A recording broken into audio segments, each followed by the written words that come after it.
অমুসলিম দেশে উচ্চশিক্ষা এবং স্থায়ী হওয়ার ক্ষেত্রে ইসলামের বিধান কি?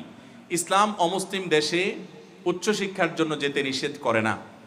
যদি আপনার ইমানকে রক্ষা করার মতো পুঁজি থাকে, সেখানে গিয়ে কী ধরনের চ্যালেঞ্জের মুখোমুখি হবেন সেগুলো মাথায় রেখে আপনি নিজেকে সমৃদ্ধ করে যান, বরং উল্টা দাওয়াতি মিশন নিয়ে যান, আপনি অবশ্যই যেতে পারেন।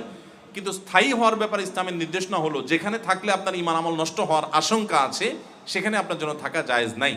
এখন পৃথিবীর অমুসলিম দেশগুলোর অনেক জায়গা আছে, যেমন ইংল্যান্ডের কিছু কিছু জায়গা আছে, অস্ট্রেলিয়ার কিছু কিছু জায়গা আছে, মুসলমানদের নিজস্ব সোসাইটি ডেভেলপ হয়ে গেছে, মুসলমানদের সব কিছু সেখানে আছে।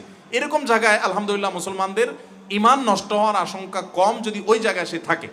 তো এরকম পরিবেশ যদি আপনি পান তাহলে সেখানে থাকতে পারেন। এছাড়া নিজের যদি দাওয়াতের উদ্দেশ্যে যান তাহলে সেটাও জায়েজ আছে। সাহাবীরা অনেকে অমুসলিমদের দেশে দাওয়াতি কাজ করতে গেছেন। আপনার নবী সাল্লাল্লাহু আলাইহি ওয়াসাল্লামের প্রিয় সাহাবীর এখনো কবর এবং তার নামে মসজিদ আছে চায়নাতে, তার্কিতে, তখন তার্কি মুসলমান ছিল না। তো এই সমস্ত দেশে সাহাবীরা ছড়িয়ে পড়েছেন। দাওয়াতের উদ্দেশ্যে আপনি পৃথিবী